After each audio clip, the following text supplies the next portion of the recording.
Hello aspirants, welcome to the UPSC Analyzer.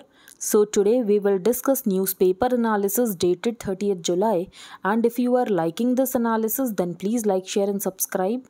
I have started my UPSC mentorship program in which I am covering current affairs from several newspapers and magazines and also discussing static parts related to every current affair in detail. If you are interested and want to join this program, for that you have to visit the Telegram group and the link of the Telegram group is in the description box. अब हम आज की newspaper analysis start करते हैं। यहाँ पर first news है ready for encounters will go ahead of UP. तो ये एज सच न्यूज़ हमारे लिए इंपॉर्टेंट नहीं है, लेकिन यहाँ पर एक कंट्रोवर्सी क्रिएट हो गई है जो कि हम देख लेते हैं। तो कर्नाटका में एक बीजेपी युवा मोर्चा के वर्कर का मर्डर हो जाता है। उसके बाद यहाँ पर कर्नाटका के चीफ मिनिस्टर बसवराज बोम्मई का ये कहना होता है कि हम योगी मॉडल को इम्प्लीमेंट करेंगे कर्नाटका में। फिर उनके यहाँ पर एक मिनिस्टर ये कहते हैं कि जैसे एनकाउंटर्स यूपी में किए जाते हैं वैसे ही एनकाउंटर्स यहाँ पर कर्नाटका में किए जाएंगे। अब इस आर्टिकल में इसके रिगार्डिंग एक आर्टिकल आया है इंडियन एक्सप्रेस में और उसमें ये बताया गया है कि यूपी में ड्यू प्रोसेस ऑफ लॉ को फॉलो नहीं किया जाता है। इसके अलावा यहाँ पर जो लॉज हैं उनका वेपनाइजेशन करके माइनॉरिटीज़ को टारगेट किया जाता है। तो वो सब हम पढ़ेंगे एडिटोरियल पेज पर। आगे चलते हैं हम। Protect satire right to comment on TV content part of free speech.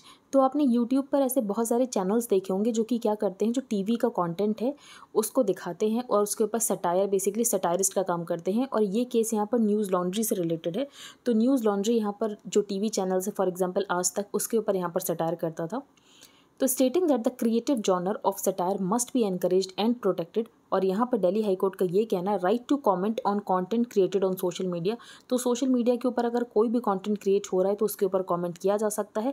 इसके अलावा टीवी चैनल्स के ऊपर भी कोई भी कंटेंट यहाँ पर क्रिएट हो रहा है तो उसके ऊपर भी कमेंट किया जा सकता है और इसको रिकॉग्नाइज किया गया है as a part of the right to free speech and expression. तो कोर्ट का ये कहना है it will be in the interest of the public that every broadcaster has the right of fair comment on current events and of criticism and review including of the programmes created by others. तो यहाँ पर news laundry का case गया था। News laundry यहाँ पर क्या करता है, ये जो टीवी न्यूज़ आती है उसके ऊपर यहाँ पर कॉमेंट्री करता था, क्रिटिसाइज़ करता था।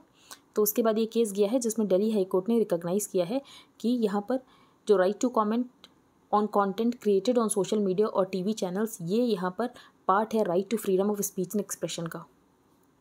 अब हम आगे चलते हैं। यहाँ पर कोई इंपॉर्टेंट न्यूज़ नहीं है।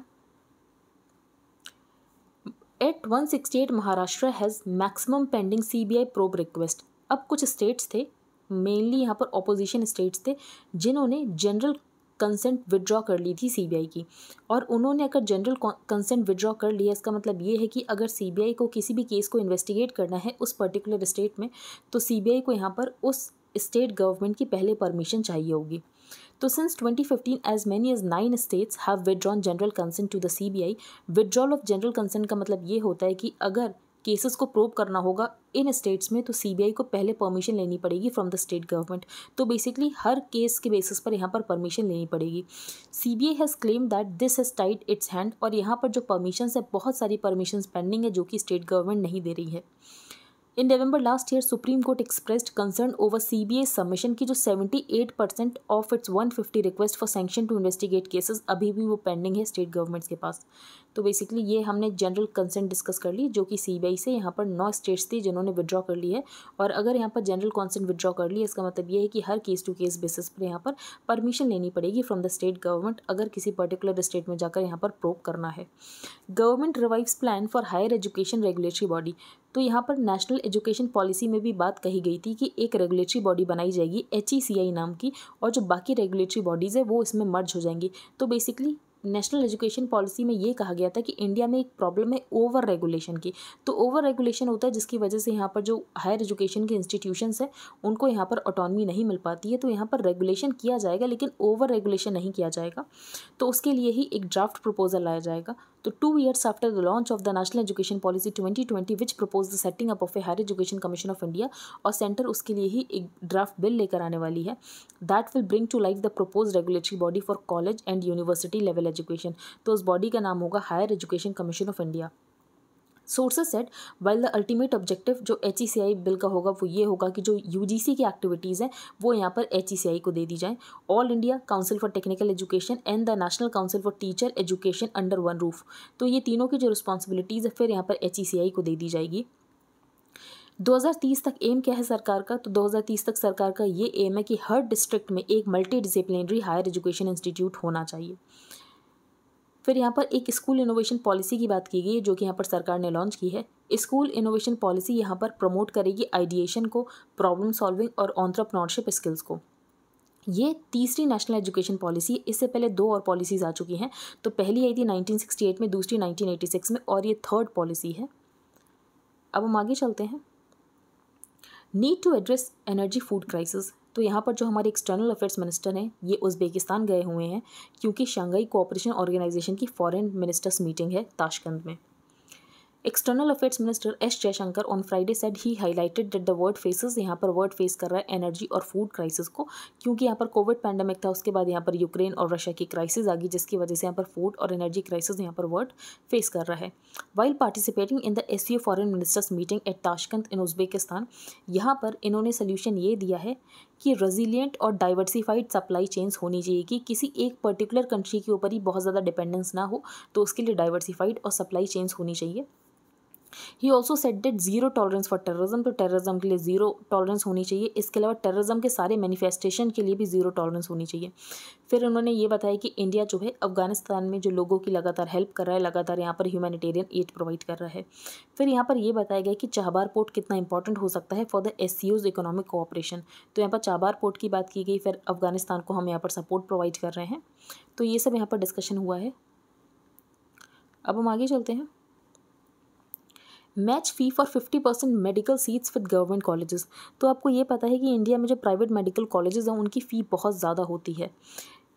बेसिकली सिम्बाइसिस इंस्टीट्यूट जिसकी सबसे कम फ़ी है, मतलब बेसिकली जो कोर्स सबसे कम फ़ी में ऑफर होता है उसकी फ़ीस भी हर साल 10 लाख रुपए है। तो Symbiosis offers the course at one of the lowest fee जो कि 10 लाख हर साल है।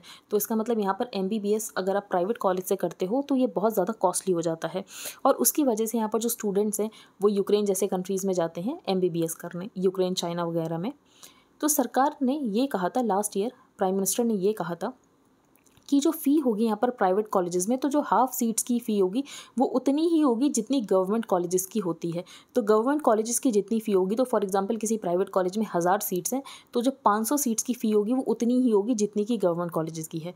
अब यहाँ पर प्राइवेट कॉलेजेस का ये कहना है कि अगर आप हमसे ये कहोगे कि 50% सीट्स की हम फ़ी उतनी ही कर दें जितनी गवर्नमेंट कॉलेजेस की है, तो इसका मतलब ये है कि बाकी 50% की सीट्स की फ़ीस हमें डबल करनी पड़ेंगी, तभी तो यहाँ पर जो कॉस्ट है ऑफसेट हो पाएगी। तो national medical commission has directed all deemed universities to comply with the new guidelines on reducing fee for half of the total approved seats in private medical colleges from the current session. तो prime minister ने March में ये announce किया था, fee for half the sanctioned seats in private medical colleges will be reduce to match the fee in government colleges.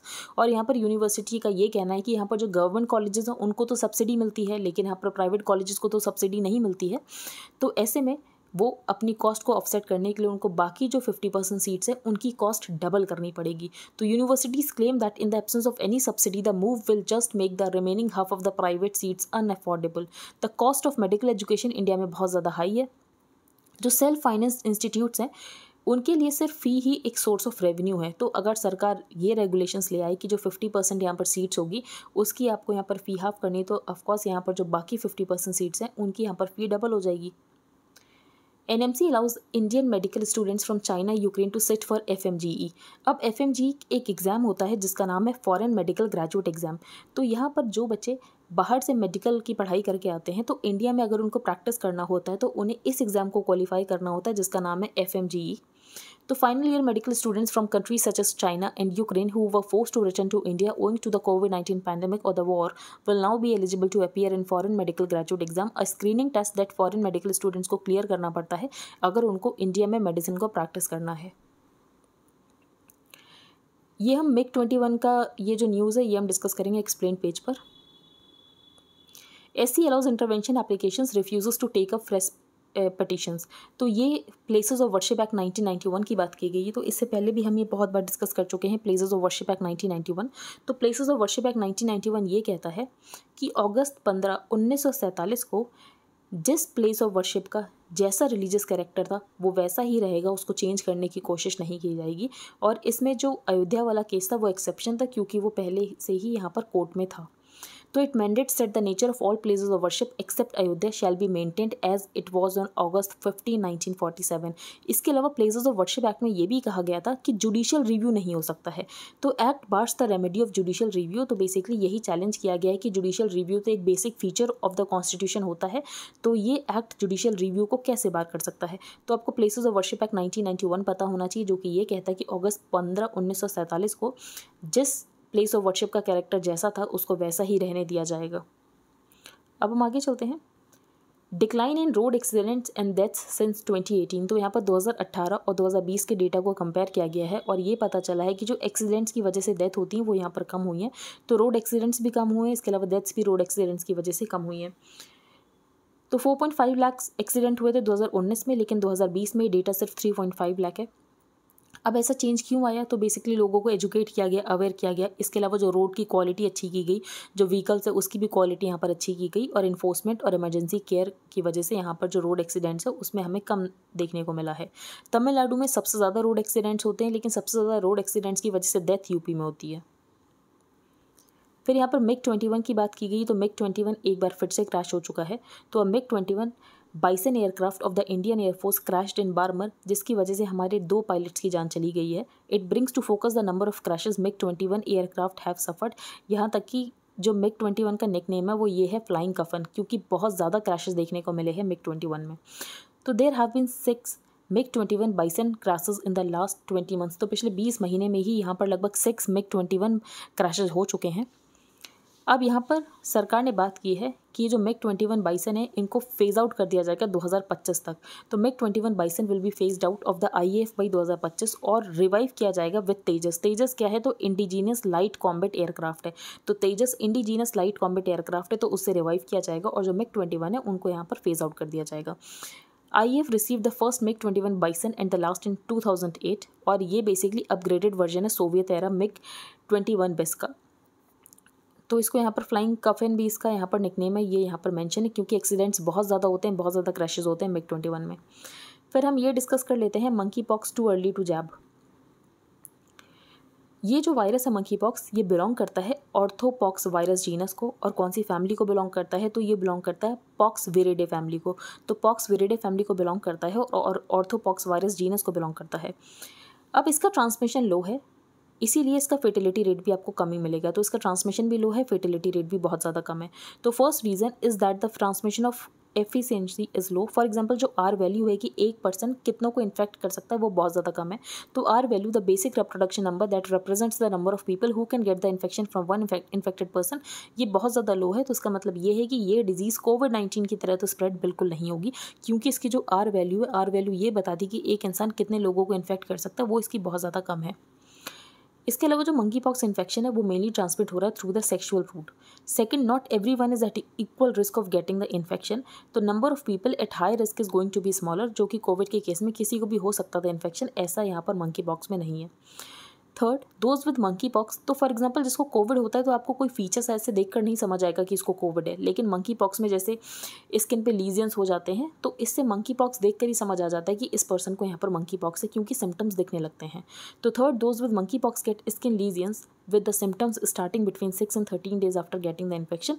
और अगर लोगों को अवेयर है कि ये उनको किस तरीके के लीजियंस है तो वो अपने आप को यहाँ पर क्वारंटीन कर सकते हैं। The transmission of monkeypox from an animals to humans is well established. तो मंकी पॉक्स का जो ट्रांसमिशन है वो एक जोनोटिक तरीके से होता है, मतलब यहाँ पर एनिमल्स टू ह्यूमन ट्रांसमिशन होता है, ये बात तो वेल एस्टैब्लिश्ड है।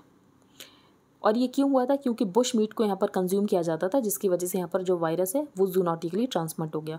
Over the years there has been an increase in human to human transmission. What we have seen until now is that the R number is higher among man who have sex with man. तो ये देखने को मिला है कि ऐसे cases में यहाँ पर मंकी पॉक्स ज़्यादा देखने को मिला है। And the reason that happens is perhaps, क्योंकि जो लीजियंस होते हैं वो मोस्टली होते हैं अराउंड द पेरीजेनाइटल एरिया। अब रेप्लिकेशन पोटेंशियल है या नहीं है, मंकी पॉक्स के वायरस में, तो mayor presence of the virus in semen does not in itself make the infection sexually transmissible. लेकिन फॉर एग्जांपल किसी पर्सन अभी वो इनक्यूबेशन पीरियड में है और उसके सीमन में हमें यहाँ पर मंकी पॉक्स वायरस मिला है, लेकिन अभी तक वो इन्फेक्ट नहीं हुआ है, लेकिन अगर वो यहाँ पर किसी और पर्सन के साथ सेक्शुअल इंटरकोर्स करता है और अगर दूसरे पर्सन को यहाँ पर हो जाता है मंकी पॉक्स, तो इसका मतलब ये है कि ये यहाँ पर जो वायरस है ये अपने आप को रेप्लिकेट कर रहा है। तो if someone is in the incubation period and does not have lesions and another person gets it from unprotected sex, तो इसका मतलब ये है कि जो वायरस है वो रेप्लिकेशन कॉम्पिटेंट है और वो यहाँ पर रेप्लिकेट कर सकता है। अब HIV सेक्शुअली ट्रांसमिटेड डिजीज़ है, उसको ही इस्टेब्लिश करने में बहुत ज़्यादा साल लग गए। फिर यहाँ पर ये जो मंकी पॉक्स है ये सेक्शुअली ट्रांसमिट हो रहा है, उसको भी इस्टेब्लिश करने में थोड़ा टाइम तो लगेगा। तो every organism has a preferred route of transmission and an accidental one as we have seen cases. तो मंकी पॉक्स के केसेस हमें चिल्ड्रन में भी मिल रहे हैं, तो उसका मतलब ये तो बिल्कुल नहीं है कि सिर्फ सेक्शुअली ट्रांसमिट होने की वजह से ही ये फैल रहा है। क्लियरली ट्रांसमिशन यहाँ पर स्किन लीजियंस की वजह से भी हो रहा है। We have seen fever cases of the infection being reported in the women, और हो सकता है कि वुमेन में केसेस आते भी हों लेकिन वो यहाँ पर रिपोर्ट ना करती हों। तो there is also an aspect of gender inequality here, क्योंकि women are less likely to seek care, especially अगर लीजियंस यहाँ पर जेनाइटल एरिया में है। तो हो सकता है कि यहाँ पर वुमेन के केसेस रिपोर्ट ना हो रहे हों लेकिन वुमेन में भी यहाँ पर मंकी पॉक्स हो रहा हो। What can be done to prevent the spread? तो यहाँ पर सेक्शुअल एक्टिविटीज़ जो पार्टनर्स के साथ रखनी है, बेसिकली अननोन पार्टनर्स के साथ सेक्शुअल एक्टिविटीज़ नहीं करनी है। इसके अलावा अगर करनी भी है तो कॉन्डम को यूज़ करना है। इसके अलावा यहाँ पर हाइजीन मेंटेन करनी है, साफ़ सफाई रखनी है, हाथ धोने हैं। तो good isolation and hygiene practices will prevent house hold spread of the infection. The US is vaccinating high risk population. तो US ने यहाँ पर वैक्सीनेट करना शुरू भी कर दिया है। तो क्या इंडिया में भी वैक्सीनेट करने की ज़रूरत है? तो यहाँ पर इनका ये कहना है कि अभी इंडिया में वैक्सीनेट करने की ज़रूरत नहीं, सिर्फ 4 केसेस मिले और फेटिलिटी रेट भी बहुत ज़्यादा कम है। तो अभी तक डेथ्स जो डॉक्यूमेंट हुई हैं वो सिर्फ अफ्रीका से हुई हैं, और अफ्रीका से डेथ्स डॉक्यूमेंट हुए हैं, लेकिन अफ्रीका में वैक्सीनेशन नहीं पहुँचा। लेकिन यहाँ पर जो USA है वो अभी से पोस्ट एक्सपोजर यहाँ पर जो हाई रिस्क पॉपुलेशन है उनको यहाँ पर उसने वैक्सीनेशन देना शुरू भी कर दिया। Can the smallpox shot which people used to get before the disease was eliminated nearly 40 years ago? तो ये मैंने आपको बताया था कि जो स्मॉल पॉक्स के लिए वैक्सीन यूज़ होती थी वही यहाँ पर मंकी पॉक्स के लिए भी यूज़ होती थी, लेकिन फिर यहाँ पर स्मॉल पॉक्स इराडिकेट हो गया, तो एज सच स्मॉल पॉक्स की वैक्सीन अब यूज़ होती नहीं है। तो क्या मंकी पॉक्स में इस वैक्सीन को यूज़ किया जा सकता है? तो यहाँ पर डॉक्टर्स का यही कहना है, थियोरेटिकली ये पॉसिबल है कि आप स्मॉल पॉक्स की वैक्सीन को मंकी पॉक्स के लिए यूज़ कर सकते हो, लेकिन ये भी सोचने वाली बात है कि हमारी इम्यून सिस्टम को क्या वो वैक्सीन रिमेंबर होगी जो कि कभी 42 साल पहले हुआ करती थी। अब हम आगे चलते हैं। कर्नाटका मॉडल, तो यहाँ पर मैंने आपको बताया जो चीफ मिनिस्टर बसवराज बोम्मई है उनका ये स्टेटमेंट था कि हम जो योगी मॉडल है वो कर्नाटका में इम्प्लीमेंट करेंगे, क्योंकि यहाँ पर जो युवा मोर्चा वर्कर की यहाँ पर मर्डर हो जाता है, तो जो यहाँ पर रेडिकलाइज्ड एलिमेंट्स हैं उनके साथ डील करने के लिए योगी मॉडल को इम्प्लीमेंट किया जाएगा।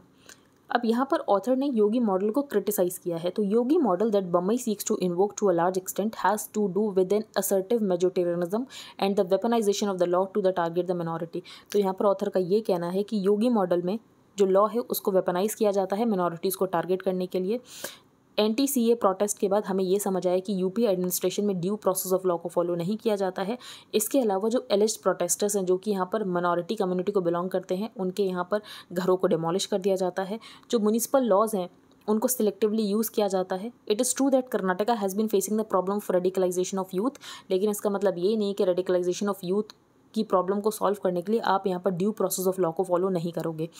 तो यहाँ पर आपको कर्नाटका में पॉपुलर फ्रंट ऑफ इंडिया की प्रेजेंस मिल जाएगी जो कि मुस्लिम्स में रेडिकलाइज करने की कोशिश करते हैं, लेकिन इसका मतलब ये नहीं कि उनको डील करने के लिए आप यहाँ पर ड्यू प्रोसेस ऑफ लॉ को ही बस के नीचे डाल दोगे, तो ये आप नहीं कर सकते हो। तो ये यहाँ पर ऑथर ने कहा है, और ऑथर ने ये कहा है कि जो कर्नाटका है उसकी राइज हुई है as an economic powerhouse, और वो इसीलिए हुई है क्योंकि सोशल एनवायरनमेंट बेंगलुरु का बहुत ज़्यादा अच्छा है। तो अगर आप ऐसे इंप्लीमेंट करने की कोशिश करोगे कि आप ड्यू प्रोसेस ऑफ लॉ को ही फॉलो नहीं करोगे, तो बेसिकली जो सोशल एनवायरनमेंट है वो हार्म होगा यहाँ पर। अब हम नेक्स्ट आर्टिकल डिस्कस करेंगे, to break a fall or not to. Indian rupee free fall में है। अब कुछ कमेंटेटर्स बेसिकली यहाँ पर RBI और गवर्नमेंट ने ये कहा था कि जो रुपी का डेप्रिसिएशन हुआ है वो उतना नहीं हुआ है जितना बाकी करेंसीज का हुआ है। तो some commentators have pointed out that it has fallen less against the US dollar than a lot of other currencies. तो रुपी का डेप्रिसिएशन उतना नहीं हुआ है जितना बाकी करेंसीज का हुआ है। तो ऑथर ने कहा आपने ये बात तो कह दी कि रुपी का डेप्रिसिएशन उतना नहीं हुआ है, लेकिन आपने उस बात को कंसिडर नहीं किया कि RBI ने रुपी के डेप्रिसिएशन को रोकने के लिए मार्केट में डॉलर्स को सेल किया है। They neglect to mention that a large part of this alleged relative strength of the rupee vis-a-vis other currencies is due to the sale of dollars by the RBI। तो RBI ने markets में dollar cell किए, इस वजह से हमारा रुपी का जो डेप्रिसिएशन है वो थोड़ा कम हुआ है as compare to other currencies. अब डेवलपिंग इकॉनमी को फॉरेक्स रिजर्व्स की ज़रूरत होती है करंट अकाउंट के लिए, कैपिटल अकाउंट के लिए। अब फॉरेक्स रिजर्व्स आते कैसे हैं, तो ये आर्टिकल भी हमने डिस्कस किया था। तो फॉरेक्स रिजर्व्स जो हैं बेसिकली अगर आप ज़्यादा यहाँ पर एक्सपोर्ट कर रहे हो और कम इंपोर्ट कर रहे हो गुड्स को, तो आपके पास यहाँ पर फॉरेक्स रिजर्व्स एक्यूमुलेट होंगे। लेकिन इंडिया तो यहाँ पर ज़्यादा इंपोर्ट करता है और कम एक्सपोर्ट करता है, तो इंडिया के पास फॉरेक्स रिजर्व्स कहाँ से आते हैं, तो इंडिया के पास फॉरेक्स रिजर्व्स आते हैं कैपिटल अकाउंट से। हमारे यहाँ एफडीआई का इन्वेस्टमेंट होता है, एफपीआई का इन्वेस्टमेंट होता है। तो country can accumulate reserves by running current account surpluses, जो कि इंडिया में करंट अकाउंट सरप्लसेस रन नहीं होता है क्योंकि हम इंपोर्ट ज़्यादा करते हैं एज़ कम्पेयर टू एक्सपोर्ट। हमारा जो करंट अकाउंट डेफिसिट है आपको मोस्टली हर साल मिल जाएगा, सिर्फ 2020-21 को छोड़ के सिर्फ उसी ईयर हमारा करंट अकाउंट सरप्लस था, वो भी कोविड की वजह से। जब फॉरेन एंटिटीज़ इंडिया की मार्केट में इन्वेस्ट करना चाहते हैं तो वो अपने डॉलर्स को लेकर आते हैं, फिर वो आरबीआई में अपने डॉलर्स को एक्सचेंज कराते हैं, तो ऐसे में आरबीआई के पास डॉलर्स आ जाते हैं। तो mindful of the fact that this may cause a surge in inflation, अब मार्केट में अगर यहाँ पर बहुत ज़्यादा रुपये इन्वेस्ट होंगे तो यहाँ पर डॉलर्स को जो चेंज किया है एफडीआई एफपीआईज़ ने रुपीज़ में, तो वो रुपीज़ को इन्वेस्ट करेंगे, तो उसकी वजह से मार्केट में इन्फ्लेशन आ सकता है। तो आरबीआई क्या करता है, आरबीआई गवर्नमेंट बॉन्ड को मार्केट में सेल कर देता है उस रुपये को सक आउट करने के लिए। तो RBI then sells government bond sucking out the additional rupee. But in recent months we have witnessed a reversal of this process, क्योंकि इंडिया में एफडीआई एफपीआईज़ आ नहीं रहे हैं, वो इंडिया से बाहर जा रहे हैं। वो इंडिया से बाहर जा रहे हैं, उसका रीज़न ये भी है कि जो यूएस की फेडरल रिजर्व है वो यहाँ पर लगातार अपने इंटरेस्ट रेट को इंक्रीज़ कर रही है, जिसकी वजह से यहाँ पर इंडिया उतनी ज़्यादा अट्रैक्टिव मार्केट नहीं है इन्वेस्ट करने के लिए। तो depreciation of our currency is unlikely to see our exports rise very much, क्योंकि जो वर्ल्ड की इनकम लेवल डाउन है। तो अगर आपकी करेंसी डेप्रिशिएट होती है तो उसकी वजह से जो आपका सामान है वो दूसरे कंट्रीज़ में सस्ता दिखता है, तो ऐसे में आपके एक्सपोर्ट्स इंक्रीज़ होते हैं। लेकिन ज़रूरी नहीं है कि आपके एक्सपोर्ट्स इंक्रीज़ हो, क्योंकि अभी वर्ल्ड की जो इनकम लेवल है वो डाउन है, तो जिसकी वजह से वर्ल्ड में डिमांड ही नहीं है। When capital inflows were taking place, तो कुछ साल पहले जब यहाँ पर आरबीआई के फॉरेक्स रिजर्व्स लगातार इंक्रीज़ हो रहे थे, तो जब कैपिटल इन्फ्लोज हो रहे थे तो आरबीआई ने उन फॉरेक्स रिजर्व्स को कहाँ पर खर्च किया, तो ऑथर ने क्वेश्चन किया है जहाँ पर आरबीआई ने यहाँ पर खर्च किया, तो बेसिकली यहाँ पर जो अमीर लोग होते हैं जिनको फॉरेन में जाकर प्रॉपर्टी लेनी होती है या तो उनको वहाँ पर जाके अपने बच्चों को पढ़ने भेजना होता है, तो वो यहाँ पर कन्वर्ट कराते हैं रुपये को डॉलर्स में। तो RBI threw caution to the winds and allowed outward remittances in foreign currency by Indian residents, the rich bought properties abroad and sent their children to study in foreign universities. तब तो यहाँ पर RBI ने कहा कि ठीक है, आपको यहाँ पर डॉलर्स लेकर जाने, आप यहाँ पर लेकर जाओ। तो बेसिकली यहाँ पर जो लिबरलाइज रेमिटेंस स्कीम है उसकी यहाँ पर बात की गई है, जिसमें अलाउ किया जाता है कि $2,50,000 तक आप यहाँ पर एनुअली रेमिट करा सकते हो। अब इसकी वजह से अगर आप देखो तो आज हमारे यहाँ इन्फ्लेशन है, तो RBI could have had a much larger supply of such umbrellas had they not generously handed out foreign currency to be frittered away. तो यहाँ पर ऑथर ने ये क्वेश्चन किया कि आपने ये पैसे उन अमीर लोगों को दे दिए जिन्हें बाहर जाकर अपने बच्चों को पढ़ाना था या फॉरेन यूनिवर्सिटीज़ में अपने बच्चों को यहाँ पर स्टडी परस्यू कराना था। तो उसके लिए हो सकता है कि आप इस फॉरेक्स रिजर्व्स को अपने पास रख सकते थे, आप अक्यूमुलेट कर सकते थे। तो यहाँ पर आरबीआई को क्वेश्चन किया गया कि आरबीआई ने बेसिकली यहाँ पर इतने ज़्यादा क्यों कन्वर्ट कर दिया रुपये को डॉलर में। फिर यहाँ पर ये बात की गई है कि आरबीआई अब यहाँ पर कोशिश कर रहा है कि हमारे पास फॉरेक्स रिजर्व्स आ सकें, तो उसके लिए यहाँ पर आरबीआई जो है जो रुपये की डिमांड है उसको यहाँ पर इंक्रीज़ करने की कोशिश कर रहा है कि रुपये का डेप्रिसिएशन यहाँ पर कम हो सके। इसके अलावा जो एफसीएनआर अकाउंट होते हैं, एफआरई डिपॉजिट्स होते हैं, उनको बहुत ज़्यादा अट्रैक्टिव बनाया जा रहा है कि उसके ऊपर ज़्यादा इंटरेस्ट रेट दिए जाएंगे, उसके लिए आपको रिजर्व रखने की भी ज़रूरत नहीं है। तो RBI has also committed to using reserves to ensure an orderly depreciation. अब यहाँ पर ऑथर ने ये क्वेश्चन किया है कि फॉर एग्जाम्पल अगर आप IMF के पास जाते हो कि हमें इतना लोन चाहिए, हमें इतने की ज़रूरत है, तो IMF आपके ऊपर कुछ स्ट्रक्चरल एडजस्टमेंट लगा देता है कि आपको यहाँ पर सब्सिडीज़ नहीं देनी, आपको यहाँ पर पुअर और वल्नरेबल को सब्सिडीज़ नहीं देनी, आपको यहाँ पर ज़्यादा से ज़्यादा टैक्स लोगों से लेना है। तो आयरनी ये है कि इसमें किस लोगों को नुकसान होगा, किसको यहाँ पर सब्सिडी दी जाती है, जो बेसिकली यहाँ पर पुअर और वल्नरेबल होते हैं। तो फ़ायदा किसको हुआ ज़्यादा फॉरेक्स रिजर्व्स का, तो फ़ायदा हुआ यहाँ पर अमीर लोगों को जो कि यहाँ पर कन्वर्ट करके ले गए फॉरेन में। नुकसान किसको हो रहा है, अगर हमें यहाँ पर किसी से लोन लेने की ज़रूरत पड़ती है, अगर यहाँ पर IMF कोई कंडीशंस लगाता है तो नुकसान किसको हो रहा है, फिर गरीब लोगों को नुकसान हो रहा है, क्योंकि जो अगर सब्सिडी की बात की जाती है तो सब्सिडी तो वही लोग लेते हैं ना। तो this is done, but they demand their pound of flesh here that would involve a structural adjustment including cutting back on subsidies for the poor and vulnerable. तो irony is that these people never got any of the goodies when the party was on but are now being thrown under the bus, जो कि हमें बहुत सारे countries में देखने को मिलता है। अब हम आगे चलते हैं। Young and waiting. 4500 candidates Andhra Pradesh में जिन्होंने डिस्ट्रिक्ट सिलेक्शन कमेटी का एग्ज़ाम क्लियर किया था 1998 में, उनको अब जाकर ऑफर लेटर मिला है। तो बेसिकली 24 साल उन्होंने वेट किया, अब उनके रिटायरमेंट की एज आ गई, तब उनको यहाँ पर मिली है जॉब। तो for many it is a bitter sweet victory with 24 job seeking years washed away as most of them reach close to retirement. तो ये प्रॉब्लम आपको एक जगह नहीं, आपको हर जगह मिल जाएगी। For example Jayaprakash university Patna की बात की गई है, जहाँ पर जो नॉर्मल कोर्स 4 साल का होता है, इतने ज़्यादा डिले होते हैं कि एक 4 साल का कोर्स होने में 6 साल लग जाते हैं। फिर यहाँ पर बहुत सारे एग्जाम्स को कोट किया गया है। फॉर एग्जांपल एनटीपीसी का एग्जाम, इसके अलावा ग्रुप डी का एग्जाम, जिसके फॉर्म्स तो भरवा लिए जाते हैं लेकिन एग्जाम जो है वो कंडक्ट ही नहीं कराया जाता है 3-4 सालों तक, यहाँ तक कि 5-6 साल भी हो जाते हैं। Jammu and Kashmir state services board की बात की गई, जिन्होंने फॉर्म के थ्रू 77 करोड़ रुपए यहाँ पर इकट्ठा किए, लेकिन अभी तक एग्जाम नहीं कंडक्ट हुआ। फिर यहाँ पर आरआरबी, एनटीपीसी और ग्रुप डी एग्जामिनेशन की बात की गई, जिन्होंने 864 करोड़ रुपीज़ यहाँ पर इकट्ठे किए हैं फॉर्म से, लेकिन एग्ज़ाम जो हुआ फिर उसके बाद यहाँ पर एग्जाम को लेकर प्रोटेस्ट वगैरह हुआ था। तो Indian railways collected rupees 864 crore for RRB, NTPC and group D examinations 2019 from approximately 2.41 lakh applications. फिर इन एग्जाम्स को डिले कराया जाता है। तो यहाँ पर ऑथर ने क्वेश्चन किया है और इसका सल्यूशन बताया है। तो इसका सल्यूशन होना चाहिए स्ट्रक्चरल रिफॉर्म्स। तो पहला ऑथर ने ये कहा है कि जो एग्जामिनेशन फ़ी ली जाती है कि आपने यहाँ पर 864 करोड़ रुपए इकट्ठा कर लिए सिर्फ फॉर्म भरवा कर, और उसके बाद आप एग्जाम कंडक्ट नहीं करा रहे हो, तो ये जो आपका प्रॉफिट जनरेटिंग मॉडल है ना, इसे आप बंद करो। तो सबसे पहले आपको क्या करना है, सबसे पहले आपको स्ट्रक्चरल रिफॉर्म्स करने हैं और एग्जामिनेशन फ़ी को वेवर करना है। We can't run a profit generation scheme at the expense of our youth. इसके अलावा जो पॉलिसीज़ है वो ऐसी होनी चाहिए कि जो आपका सेंटर है वो बेसिकली 50 किलोमीटर के दायरे में होना चाहिए, और इसके अलावा जो सेंटर है वहाँ तक आने जाने के खर्चा उसका कॉम्पनसेशन मिलना चाहिए हर कैंडिडेट को। तो additionally policies need to be enacted to ensure that an examination centre is within a specified distance from a candidate's base location, failing which the candidate shall be eligible for a predefined compensation to meet travel and lodging expenses. तो अगर 50 kilometre से दूर है तो यहाँ पर उसको compensation provide किया जाना चाहिए। इंडिया की बिलियन पीपल हैं, लेकिन अगर हम देखें तो लेबर फोर्स में सिर्फ 430 से लेकर 450 मिलियन लोग ही हैं, और इसमें से सिर्फ 30 और 40 मिलियन लोग ऐसे हैं जिनको सच में जॉब्स मिल पा रही हैं। तो यहाँ पर यूथ को जॉब्स मिले, उसके लिए यहाँ पर आपको अपने एजुकेशन सिस्टम को चेंज करने की ज़रूरत है, जॉब क्रिएशन करने की ज़रूरत है, मार्केट में यूथ को अपस्किल करने की ज़रूरत है। तो बेसिकली हमें अपने डेमोग्राफिक डिविडेंड को यूज़ करना है, हमें अपने डेमोग्राफिक डिविडेंड को डेमोग्राफिक डिजास्टर नहीं बनने देना है। तो इंडिया का एम्प्लॉयमेंट रेट 2022 में, जून 2022 में सिर्फ 36% था, तो बहुत कम हमारा एम्प्लॉयमेंट रेट है, इसको इंक्रीज़ करने की ज़रूरत है। नेक्स्ट है इंडियाज़ ट्विन डेफिसिट। तो ट्विन डेफिसिट रेफर किया जाता है फिस्कल और करंट अकाउंट डेफिसिट के लिए, टर्म होता है ट्विन डेफिसिट। तो इंडिया में करंट अकाउंट डेफिसिट और फिस्कल डेफिसिट के लिए जो एक रीज़न है, तो ऑथर ने वो रीज़न ये बताया कि गवर्नमेंट का कंट्रोल बहुत ज़्यादा है। फॉर एग्जाम्पल यहाँ पर कोल सेक्टर की बात की गई है, तो कोल इंडिया जो है कभी भी डिमांड को गेज ही नहीं कर पाता कि कितनी डिमांड होने वाली है इलेक्ट्रिसिटी की, और उसकी वजह से यहाँ पर कोल की शॉर्टेज हो जाती है। तो from Coal India's inability to raise production to meet growing demand to the failure of state own power distribution companies. फिर डिस्कॉम्स तो आपको पता ही है कि डिस्कॉम्स कितने ज़्यादा लॉसेस में चल रहे हैं। तो take coal mining from 2013 to 14, जो इंडियन इकॉनमी है वो ग्रो हुई है बाई अराउंड 50%, लेकिन कोल इंडिया का अगर हम देखें तो कोल इंडिया का आउटपुट सिर्फ रेज हुआ है बाई 34%। तो अगर आप ये देख रहे हो इकॉनमी रियल टर्म्स में रेज हुई है बाई 50%, लेकिन कोल इंडिया का यहाँ पर जो आउटपुट रेज हुआ वो 34% से हुआ है। और domestic production falling way short of demand, इसके अलावा उसकी वजह से हमें कोल को इम्पोर्ट करना पड़ता है।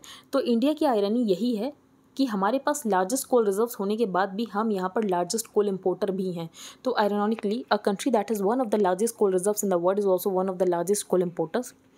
Then there is the problem of the state own power distribution companies. तो आपको डिस्कॉम्स का लॉस तो पता है। फॉर एग्जांपल हमें 2019-20 के डेटा से ये पता चलता है जो पब्लिक सेक्टर डिस्कॉम्स अगर 1 यूनिट की पावर को सोल्ड करते हैं तो उसके ऊपर उनको नुकसान होता है 0.72 पर यूनिट। वहीं यहाँ पर प्राइवेट डिस्कॉम्स को प्रॉफिट होता है 0.20 का, लेकिन यहाँ पर पब्लिक सेक्टर डिस्कॉम्स को नुकसान होता है। इसके अलावा पब्लिक सेक्टर डिस्कॉम्स में जो aggregate technical and commercial losses हैं वो बहुत ज़्यादा है, 21.7% है। इसके अलावा इनके ऊपर डेट भी बहुत ज़्यादा है। There have been several attempts to rescue state discoms. For example यहाँ पर उदय स्कीम लेकर आई गई थी, and deterioration in the financial position of the discoms meant कि अगर यहाँ पर डिस्कॉम्स के पास पैसा नहीं है तो वो यहाँ पर पावर जनरेटिंग कंपनीज़ को टाइम पर पैसा नहीं देते हैं, वो यहाँ पर पावर जनरेटिंग कंपनीज़ को नहीं देते हैं तो पावर जनरेटिंग कंपनीज़ यहाँ पर कोल माइनर्स को नहीं देते हैं। तो बेसिकली पूरी पावर चेन ही यहाँ पर फॉल्टी है। Not with standing various schemes, तो बहुत सारी स्कीम्स यहाँ पर लेकर आई गई थी डिस्कॉम्स को बेसिकली एक तरीके से डेट से निकालने के लिए, लेकिन उसके बाद भी जो टोटल डेट है ना डिस्कॉम्स के ऊपर वो 5.14 लाख करोड़ है एट द एंड ऑफ 2019-20, जिसमें जो स्टेट डिस्कॉम्स है उसका डेट है 4.87 लाख करोड़। तो आप यहाँ पर नई स्कीम लेकर आओगे लेकिन डेट उतना ही रहने वाला है, तो हमें करने की क्या ज़रूरत है। तो सबसे पहले जो किया जाता है ना क्रॉस सब्सिडाइजेशन, कि बेसिकली यहाँ पर जो हाउस होल्ड्स होते हैं उनको तो सस्ते यहाँ पर दाम में इलेक्ट्रिसिटी प्रोवाइड की जाती है कि आपको कम रुपए देना है 1 यूनिट के, लेकिन इंडस्ट्रीज़ के लिए यहाँ पर ज़्यादा एक यूनिट के लिए ज़्यादा उनसे पे करवाया जाता है। वो बेसिकली क्रॉस सब्सिडाइज़ करने की कोशिश करते हैं कि यहाँ पर जो हाउस होल्ड से कम पैसे लिए जा रहे हैं उसको सब्सिडाइज़ कर दिया जाए, ऑफसेट कर दिया जाए with industries.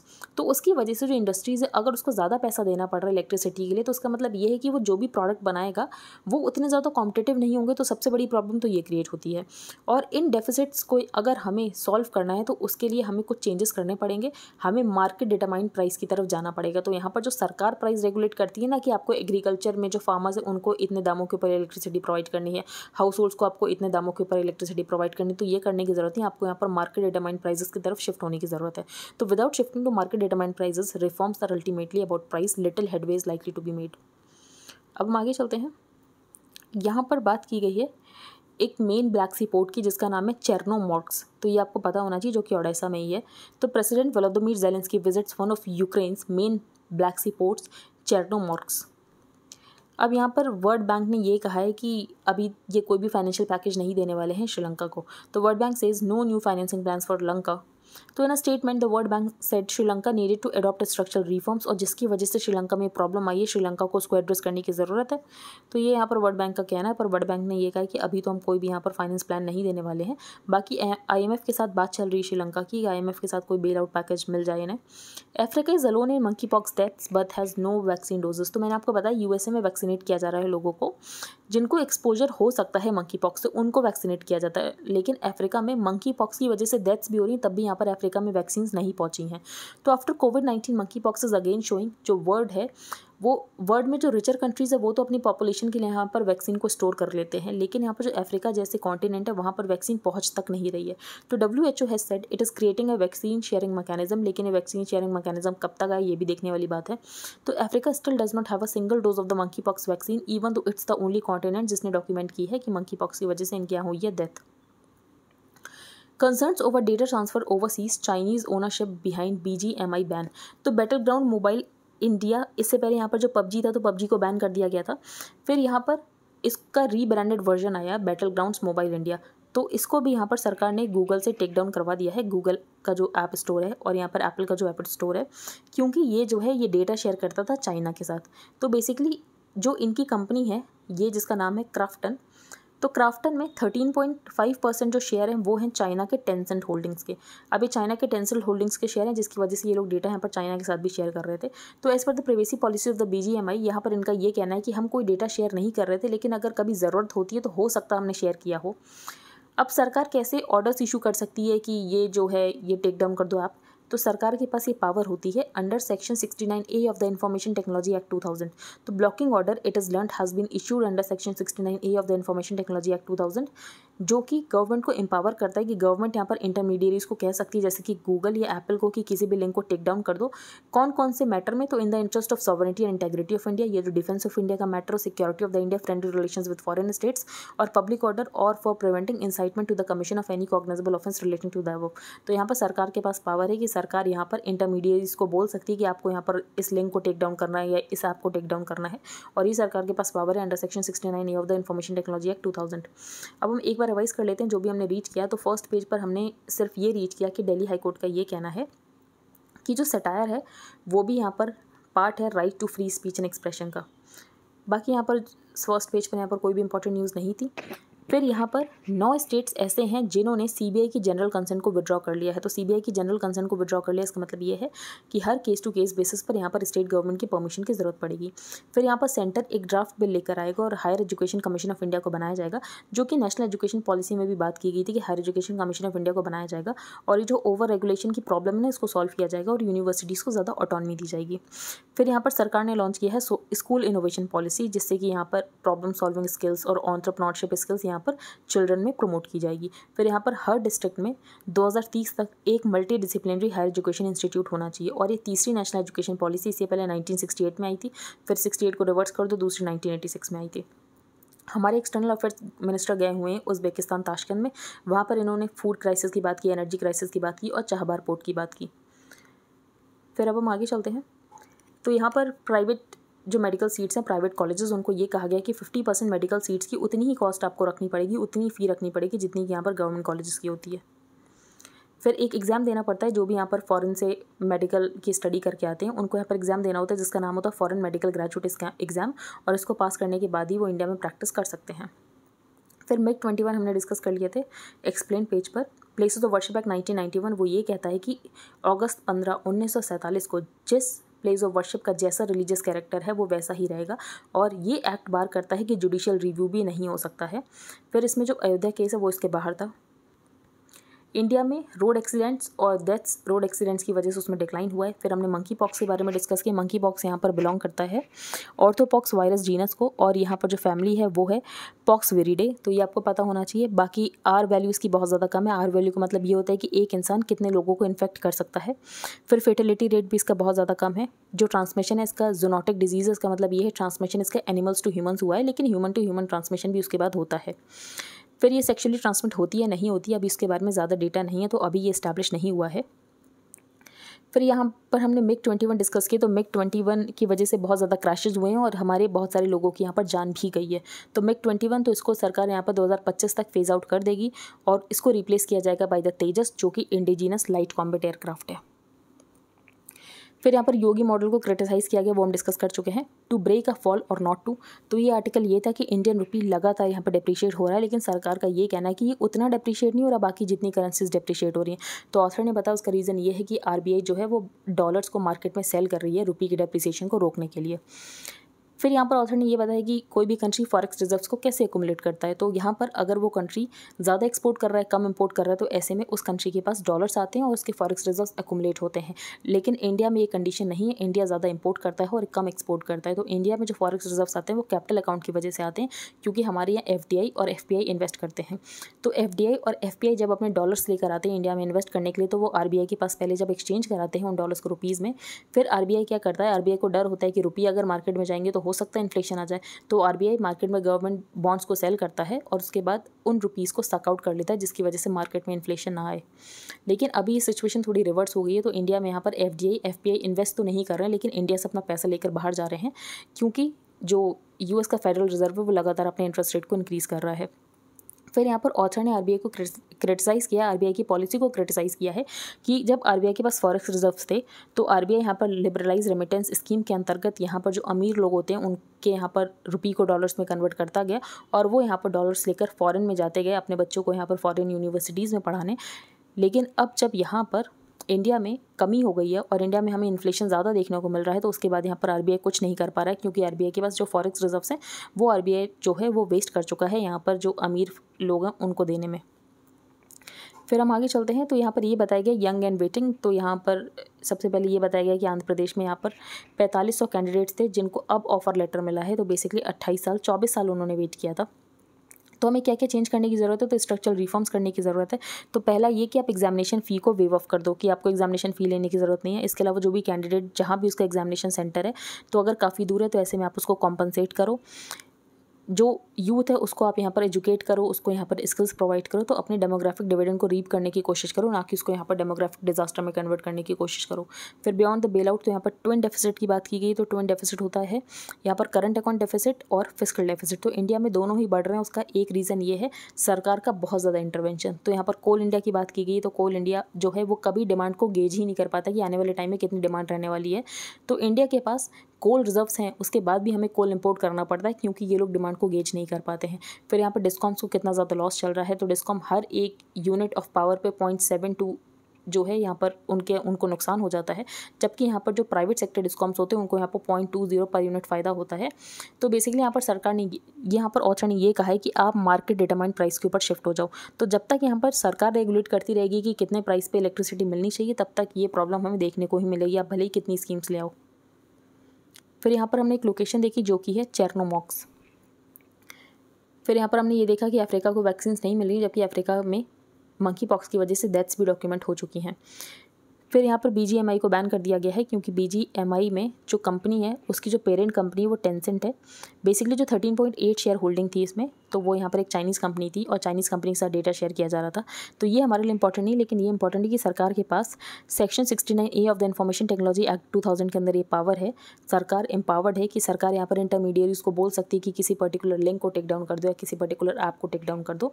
In the interest of sovereignty and integrity of India, defence of India, security of the state, friendly relations with foreign states, public order और for preventing incitement to the commission of any cognizable offense relating to the above. I hope आपको सब कुछ clear हो गया हो. If you like the video then please like, share and subscribe. Thank you and have a nice day.